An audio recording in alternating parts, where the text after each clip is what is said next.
Hi, this is Shekhar Oruganti. I am back with another good session.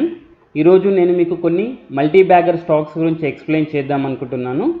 టాపిక్లోకి enter అవ్వడానికి ముందు నాదొక small request. ఇది కేవలం ఎడ్యుకేషన్ పర్పస్గా మాత్రమే చేస్తున్న వీడియో. మేము ఎవరికి కూడా అడ్వైజ్ ఇవ్వడం లేదు. ఒకవేళ మీరు కనుక ఈ స్టాక్స్ని కనుక లాంగ్ జర్నీకి యూటిలైజ్ చేయాలనుకుంటే మీ దగ్గరలో ఉన్నటువంటి ఫినాన్షియల్ ఎక్స్పర్ట్ని అప్రోచ్ అయిన తర్వాత వాళ్ళ సలహా మేరకు మాత్రమే స్టాక్స్ కొనుక్కోండి. లేదనుకున్నట్లయితే మీ సొంత రీసెర్చ్ని చేసిన తర్వాత మాత్రమే స్టాక్స్ని పర్చేజ్ చేయడం చేయండి. అలాగే మా ఛానల్ని ఇంతవరకు సబ్స్క్రైబ్ చేసుకొని వాళ్ళు ఎవరైనా ఉన్నట్లయితే మా ఛానల్ని సబ్స్క్రైబ్ చేసుకోండి. అలాగే పక్కన ఉన్నటువంటి బెల్ ఐకాన్ని క్లిక్ చేసి మా నోటిఫికేషన్స్ మీకు రెగ్యులర్గా అప్డేట్ అవ్వడానికి ప్రెస్ చేయండి. తర్వాత మేము చేస్తున్న వీడియోస్ కనుక మీకు నచ్చినట్లయితే మా వీడియోస్ని లైక్ చేయండి. అలాగే మీ ఫ్రెండ్స్కి, ఫ్యామిలీ పీపుల్కి షేర్ చేయండి. సరే, టాపిక్లోకి వచ్చిన తర్వాత నేను లేటర్ ఆన్ డేస్లో మనకి మంచి రిటర్న్స్ ఇవ్వడానికి ఛాన్స్ ఉన్నటువంటి కొన్ని మల్టీ బ్యాగర్ స్టాక్స్ని ఈరోజు మీకు ఎక్స్ప్లెయిన్ చేద్దాం అనుకుంటున్నాను. అందులో ఫస్ట్ వన్ వచ్చేసి Manappuram finance limited. So Manappuram అనేది బేసిక్గా గోల్డ్ లోను ఎన్బిఎఫ్సి కంపెనీ. కానీ రీసెంట్గా వీళ్ళు గోల్డ్ లోన్తో పాటుగా ఇంకా వేరే సెగ్మెంట్స్లో కూడా వాళ్ళ బిజినెస్ ఎక్స్పాన్షన్ చేయడం జరిగింది. సో ఎలాంటి సెగ్మెంట్లో వాళ్ళ బిజినెస్ ఎక్స్పాన్షన్ జరిగింది అంటే వాళ్ళు గోల్డ్ లోన్తో పాటుగా micro finance segment, housing sector segment, vehicle loans సెగ్మెంట్లో కూడా వాళ్ళు ఎంటర్ అవ్వడం జరిగింది. తర్వాత కంపెనీని కనుక ఒకసారి గమనించినట్లయితే వాళ్ళు 1992లో ఇన్కార్పొరేట్ చేసిన తర్వాత చాలా వరకు వాళ్ళ బిజినెస్ని ఎక్స్పాండ్ చేయడం జరిగింది. ప్రస్తుతానికి ఇండియాలో 4622 బ్రాంచెస్ని వాళ్ళు ఆపరేట్ చేయడం జరుగుతుంది. అరౌండ్ 28 స్టేట్స్లో. వాళ్ళ ఏయుఎంని కనుక మనం కన్సిడర్ చేసినట్లయితే 252.25 బిలియన్స్ ఉండడం జరిగింది. అంటే హెవీ ఏయుఎంని వాళ్ళు ప్రస్తుతానికి మెయింటైన్ చేస్తూ ఉన్నారు. తర్వాత వాళ్ళ ప్రోడక్ట్స్ని కనుక మనం గమనించినట్లయితే gold loans, micro finance, vehicle loans, housing loans, వీటితో పాటుగా డిజిటల్ ట్రాన్సాక్షన్స్ చేయడము, ఇంటర్నేషనల్ కరెన్సీ ట్రాన్సాక్షన్ చేయడం కూడా వాళ్ళు ఆపరేట్ చేయడం జరుగుతూ ఉంది. అయితే రీసెంట్గా మారటోరియం వల్ల వాళ్ళకి micro finance, vehicle loans, housing loans పైన కొంత ఇంపాక్ట్ అయితే చూపించింది. లేటర్ ఆన్ డేస్లో అవి వాళ్ళకి పెద్ద ప్రాబ్లం కాకపోవచ్చు. ఎందుకు అంటే వాళ్ళకి గోల్డ్ లోన్ బుక్ అనేది చాలా బెటర్గా ఉండడం అనేది ఒక గుడ్ సైన్ అవుతుంది. తర్వాత వీళ్ళ యొక్క ఈ రిమైనింగ్ సెగ్మెంట్స్ కూడా వన్స్ ఒక్కసారి షైన్ అవ్వడం స్టార్ట్ చేసినట్లయితే స్టాక్ అనేది లేటర్ ఆన్ డేస్లో బెటర్ పర్ఫార్మెన్స్ ఇవ్వచ్చు.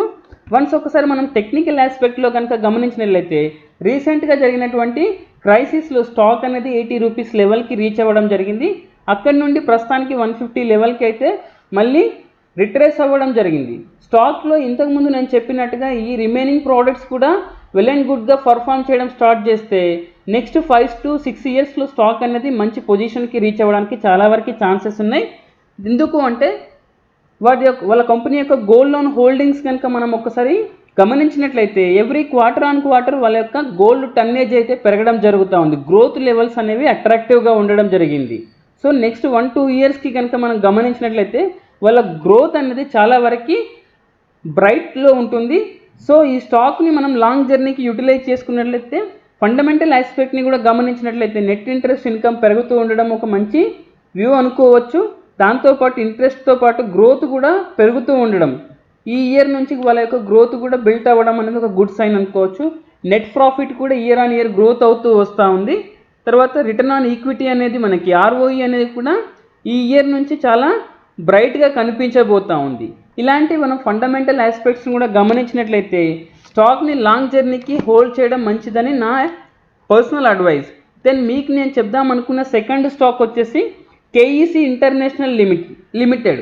సో ఈ స్టాక్ యొక్క మేజర్ వ్యూ ఏంటంటే వీళ్ళు క్యాపిటల్ గూడ్స్ కావచ్చు, లేకపోతే కేబుల్స్ కావచ్చు, రైల్వేకి సంబంధించినటువంటి ప్రోడక్ట్స్ కావచ్చు, తర్వాత ట్రాన్స్మిషన్ ప్రోడక్ట్స్ కావచ్చు, ఇలా డిఫరెంట్ ప్రోడక్ట్స్, సోలార్ ప్రోడక్ట్స్, తర్వాత ఇన్ఫ్రాస్ట్రక్చర్ ప్రోడక్ట్స్, ఇలా డిఫరెంట్ ప్రోడక్ట్స్లో వీళ్ళ బిజినెస్ అనేది ఆపరేట్ అవుతూ ఉంటుంది. ఆల్మోస్ట్ వీళ్ళు 1945 నుంచి ట్రాన్స్మిషన్ అండ్ డిస్ట్రిబ్యూషన్ ఫేజ్లో ఉన్నారు.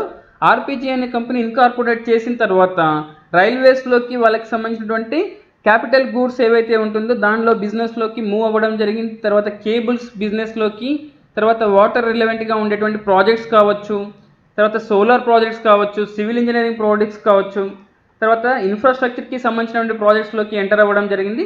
ఇలా డిఫరెంట్ ప్రాజెక్ట్స్ అనేవి వాళ్ళ చేతిలో ఉండడం అనేది ఒక మంచి ఆస్పెక్ట్. తర్వాత టెక్నికల్ ఆస్పెక్ట్స్లో కనుక గమనించినట్లయితే రీసెంట్ క్రైసిస్లో స్టాక్ అనేది 360 లెవెల్ నుంచి 160 లెవెల్కి డ్రాప్ అవ్వడం జరిగింది.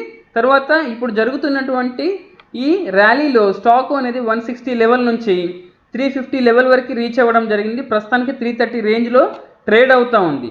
ఫండమెంటల్ ఆస్పెక్ట్లో కనుక గమనించినట్లయితే స్టాక్కి well and good order book ఉండడం అనేది ఒక మంచి గుడ్స్ వ్యూ అని చెప్పొచ్చు. ఎందుకంటే వాళ్ళకు ఉన్నటువంటి ఆర్డర్ బుక్లో 51% ట్రాన్స్మిషన్ అండ్ డిస్ట్రిబ్యూషన్లోనే ఉంది.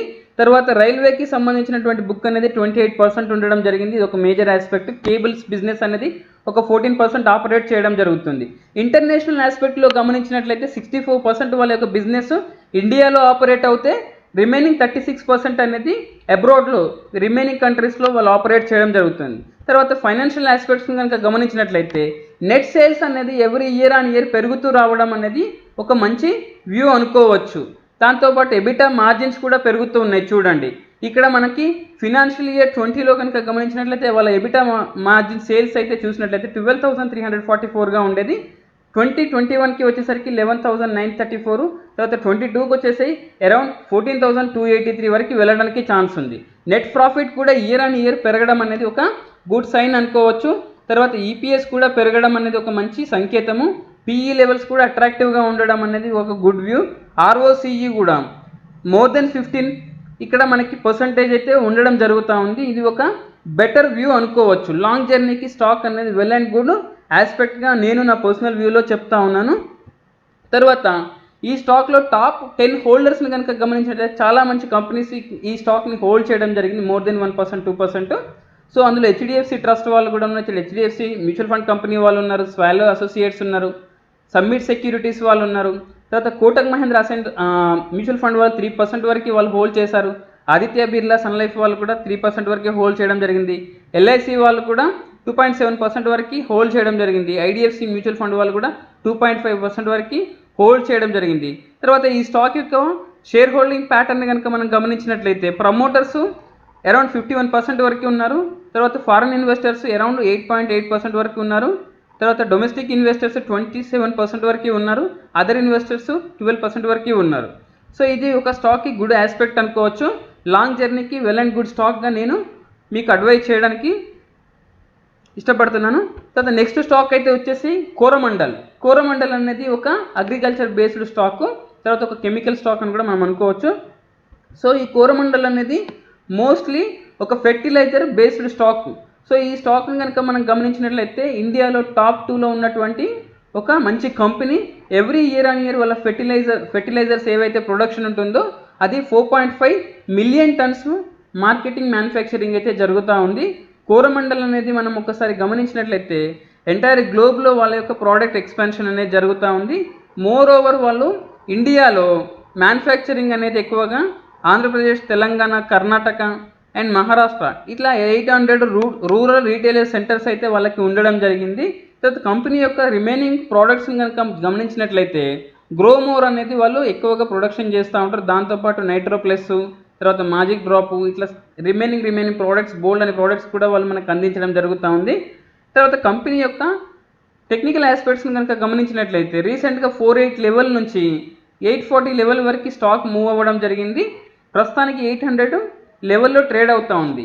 డిప్ అయిన ప్రతిసారి ఈ స్టాక్ను కొనుక్కోవడం మంచిది. లాంగ్ జర్నీలో మల్టీఫోల్డ్ రిటర్న్స్ ఇవ్వడానికి ఎక్కువగా ఛాన్స్ ఉంది. ఎందుకంటే మనకి మాన్సూన్ రిలవెంట్గా ఉండేటువంటి ఈ అగ్రికల్చర్ బేస్డ్ స్టాక్ అనేది లేటర్ అండ్ డేస్లో మోర్ ఓవర్ వాళ్ళకు ఉన్నటువంటి కెమికల్ బిజినెస్ కావచ్చు, ఫర్టిలైజర్ బిజినెస్ కావచ్చు, ఎక్కువగా ఎక్స్పాన్షన్ జరగడానికి ఛాన్స్ ఉంది. గ్రోత్ కూడా ఎక్కువగా ఉండడానికి ఛాన్స్ ఉంది. ఎందుకంటే మనకి ఇరిగేషన్ ప్రాజెక్ట్స్ పెరుగుతూ ఉన్నాయి. దాంతోపాటుగా మాన్సూన్ కూడా ఎవ్రీ ఇయర్ ఆన్ ఇయర్ బాగుంటుంది కాబట్టి బై డిఫాల్ట్ ఇలాంటి అగ్రి బేస్డ్ స్టాక్స్కి ఎక్కువగా డిమాండ్ అనేది ఉంటుంది. తర్వాత ఫండమెంటల్ ఆస్పెక్ట్స్ని కనుక గమనించినట్లయితే వీళ్ళు మహారాష్ట్రలో అరౌండ్ 20% షేర్ని ఆక్యుపై చేసుకున్నారు. కర్ణాటకలో అరౌండ్ 14.5% షేర్ని ఆక్యుపై చేయడం జరిగింది. ఏపీలో 13.7%, తెలంగాణలో 12%. ఇలా డిఫరెంట్ స్టేట్స్లో వాళ్ళ యొక్క ప్రోడక్ట్స్ ఏవైతే ఫాస్ఫాటిక్ ఫెర్టిలైజర్ ఉందో దాన్ని అక్వైర్ చేయడం జరిగిందన్నమాట. తర్వాత ఫండమెంటల్ ఆస్పెక్ట్స్ కనుక గమనించినట్లయితే రెవెన్యూ అనేది ఎవ్రీ ఇయర్ అని ఇయర్ వాళ్ళకి పెరుగుతూ రావడం అనేది ఒక good aspect.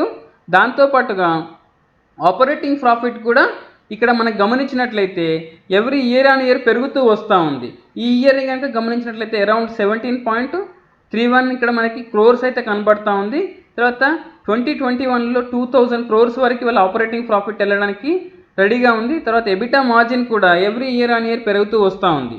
Profit before tax, తర్వాత ట్యాక్స్ పే చేసిన తర్వాత ప్రాఫిట్ ఆఫ్టర్ ట్యాక్స్ కూడా వాళ్ళ యొక్క ప్రాఫిట్ అనేది ఈ ఇయర్ నుంచి ఎక్స్ట్రీమ్గా పెరగబోతూ ఉంది. ఇది అనేది మనకి స్టాక్ లాంగ్ జర్నీ చేయడానికి చాలా వరకు యూజ్ అవుతూ ఉంది. సో ఇలాంటి ఫండమెంటల్ ఆస్పెక్ట్స్ని కూడా గమనించినట్లయితే స్టాక్ని లాంగ్ టర్మ్కి మనము ఇన్వెస్ట్ చేయడము మంచి సైన్ అవుతుంది. దాంతోపాటు ఇంకా బ్యాలెన్స్ షీట్ని కూడా మనం గమనించినట్లయితే చిన్న ఈక్విటీ ఉన్నటువంటి స్టాకు, ఎట్లాంటి ప్రాబ్లం కూడా ఉండదు. రిజర్వ్స్ కూడా చాలా వరకు పెరుగుతూ ఉన్నాయి. నెట్వర్క్ కూడా స్టాక్లో చాలా వరకు పెరుగుతూ ఉంది. తర్వాత ఇంకొక మంచి అసెట్ వ్యూ ఏంటంటే వాళ్ళ అసెట్ క్వాలిటీ కూడా ఎవ్రీ ఇయర్ ఆన్ ఇయర్ పెరుగుతూ ఉంది. ఎవ్రీ ఇయర్ ఆన్ ఇయర్ వాళ్ళ అసెట్స్ని పెంచుతూ వెళ్తూ ఉన్నారు. సో ఇక్కడ బుక్ సైజులు మనం గమనించుకున్నట్లయితే చాలా వరకు వాళ్ళ అసెట్స్ పెరగడం అనేది ఒక గుడ్ వ్యూ అవుతుంది. సో దాంతోపాటుగా ఇక్కడ టాప్ షేర్ హోల్డర్స్ని కనుక గమనించినట్లయితే DSP equity and bond fund వాళ్ళు అరౌండ్ 4% హోల్డ్ చేస్తున్నారు. ఎల్ఎన్టీ మిడ్ క్యాప్ వాళ్ళు అరౌండ్ 1.6% హోల్డ్ చేశారు. కోటక్ ఈక్విటీ హైబ్రిడ్ వాళ్ళు 3% హోల్డ్ చేశారు. UTI focused equity fund series 5 వాళ్ళు 2% వరకు హోల్డ్ చేశారు. ఐసిఐసిఐ ఇన్సూరెన్స్ వాళ్ళు 2% హోల్డ్ చేయడం జరిగింది. తర్వాత రిమైనింగ్ పీపుల్ కూడా 1 to 2% వరకు హోల్డ్ చేయడం జరిగింది. దెన్ నేను మీకు చెప్దాం అనుకున్న నెక్స్ట్ స్టాక్ వచ్చేసి జేకే లక్ష్మీ సిమెంట్. సో చాలా హిస్టరీ, 100 years హిస్టరీ ఉన్నటువంటి ఒక మంచి cement company, Rajasthan based cement company. ఈ సిమెంట్ కంపెనీని కనుక గమనించినట్లయితే మనకి వీళ్ళు 1982లో వీళ్ళ యొక్క రాజస్థాన్లో వీళ్ళ మ్యానుఫ్యాక్చరింగ్ యూనిట్స్ అనేవి ఎక్స్పాండ్ చేయడం జరిగింది. ఇప్పుడు మనం గమనించినట్లయితే ఎవ్రీ ఇయర్ వాళ్ళు 4,000 crores టర్న్ ఓవర్ అనేది జనరేట్ చేయడం జరుగుతుంది. At the same time 13.3 million tons production అనేది ఎవ్రీ ఇయర్ ఆన్ ఇయర్ వాళ్ళు మనకి అందిస్తూ ఉన్నారు. సో ఇంకా రిమైనింగ్గా చెప్పుకోవాలనుకుంటే వాళ్ళ సబ్సిడరీ కంపెనీస్ కనుక గమనించినట్లయితే జేకే టైర్స్, తర్వాత జేకే పేపర్, జేకే షుగర్, తర్వాత ఉమాంగ్ డైరీస్, రేమండ్స్, ఇట్లాంటి కొన్ని కంపెనీస్ వాళ్ళు ఇన్కార్పొరేట్ చేసి ఉండడము, జేకే సీడ్స్ లాంటి అగ్రో బేస్డ్ కంపెనీస్ కూడా వాళ్ళు సబ్సిడరీ కంపెనీలో ఉండడం అనేది ఒక గుడ్ సైన్ అనుకోవచ్చు. తర్వాత మనకి టెక్నికల్ ఆస్పెక్ట్స్లో కనుక గమనించినట్లయితే స్టాక్ అనేది రీసెంట్గా 380 లెవెల్ నుంచి 180 లెవెల్ వరకు కరెక్ట్ అవ్వడం జరిగింది. ప్రస్తుతానికి 275 లెవెల్లో ట్రేడ్ అవుతుంది. సో ఇక్కడ మనకి స్టాక్ పెరగడానికి చాలా వరకు రూరల్ డిమాండ్ అనేది సపోర్ట్ చేయడానికి ఎక్కువగా ఛాన్స్ ఉంది. తర్వాత స్టాక్లో చాలా వరకు మంచి వ్యూస్ అనేవి మనకు కనబడతా ఉన్నాయి. ఎందుకు అంటే వీళ్ళు ప్రస్తుతానికి మ్యానుఫ్యాక్చరింగ్ చేస్తున్నటువంటి at the same time supply చేస్తున్నటువంటి స్టేట్స్ని కనుక గమనించినట్లయితే రాజస్థాన్లో వాళ్ళు 1 million metric tons, around 4.7 million metric tons operate చేయడం జరుగుతుంది. గుజరాత్లో 9.9, తర్వాత హర్యానాలో 1.3 metric tons, ఛత్తీస్గఢ్లో 2.7 million metric tons, గుజరాత్లో 1.3, ఒడిశాలో 0.8 ఇట్లా million metric tons ఆపరేట్ చేయడం జరుగుతుంది every year on year. So more over వాళ్ళకి కెపాసిటీ ఆపరేషన్స్ ఉన్నాయి కాబట్టి స్టాక్కి మంచి బ్రైట్ ఫ్యూచర్ ఉండడానికి చాలా వరకు ఛాన్స్ ఉంటుంది.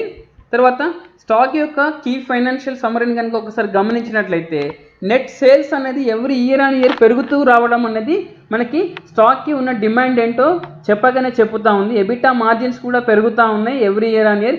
ఈ ఇయర్ ఎబిటా మార్జిన్స్ కనుక గమనించినట్లయితే 672 ఉంది, లాస్ట్ ఇయర్ 415 ఉంది. నెక్స్ట్ కమింగ్ ఇయర్స్లో 650, 760 ఇట్లా ఉంది. తర్వాత ఎబిటా మార్జిన్ కూడా ఎవ్రీ ఇయర్ ఆన్ ఇయర్, ఈ year 16.6%, at the same time next year 17.9%, ఇలా every year on year EBITDA margin పెరగడము, తర్వాత ప్రాఫిట్ ఆఫ్టర్ ట్యాక్స్ కూడా పెరగడం అనేది ఒక మంచి సైన్గా మనం భావించవచ్చు. తర్వాత రిటర్న్ ఆన్ క్యాపిటల్ ఎర్నింగ్స్ కూడా గమనించినట్లయితే ఈ ఇయర్ నుంచి స్టెబిలైజ్డ్గా 15% ఇవ్వడానికి ఎక్కువగా ఛాన్సెస్ ఉన్నాయి. కాబట్టి మనకి ఫండమెంటల్ ఆస్పెక్ట్స్లో కూడా స్టాక్ అనేది స్ట్రాంగ్గా ఉంది. సో ఈ స్టాక్ని లాంగ్ జర్నీ చేయడానికి ఎక్కువగా స్కోప్ ఉంటుంది. తర్వాత ఈ స్టాక్లో ఉన్నటువంటి టాప్ 10 హోల్డర్స్ కనుక మనం గమనించినట్లయితే Bengal and Assam company limited వాళ్ళు అరౌండ్ 44% వరకు హోల్డ్ చేయడం జరిగింది. ఫ్రాంక్లిన్ టెంపుల్టన్ వాళ్ళు, తర్వాత ఫ్రాంక్లిన్ రిసోర్సెస్ వాళ్ళు, బన్సాల్ సచిన్ వాళ్ళు, గవర్నమెంట్ పెన్షన్ ఫండ్ వాళ్ళు, తర్వాత యాక్సిస్ అసెట్ మేనేజ్మెంట్ కంపెనీ వాళ్ళు, ICICI Prudential assess management company వాళ్ళు, తర్వాత ఇండియా క్యాపిటల్ ఫండ్ వాళ్ళు, హెచ్డిఎఫ్సి లైఫ్ ఇన్సూరెన్స్ వాళ్ళు, ఇలా మోర్ దెన్ 2% హోల్డ్ చేయడం జరిగింది. తర్వాత ప్రమోటర్ స్టేక్, అదర్ స్టేక్ని కనుక మనం గమనించినట్లయితే జూన్ 2020 వరకు గమనించినట్లయితే వాళ్ళ దగ్గర 46% ప్రమోటర్ స్టేక్ ఉండడం జరిగింది. ఫారెన్ ఇన్వెస్టర్స్ 10% వరకు ఉన్నారు. తర్వాత డొమెస్టిక్ ఇన్వెస్టర్స్ 20%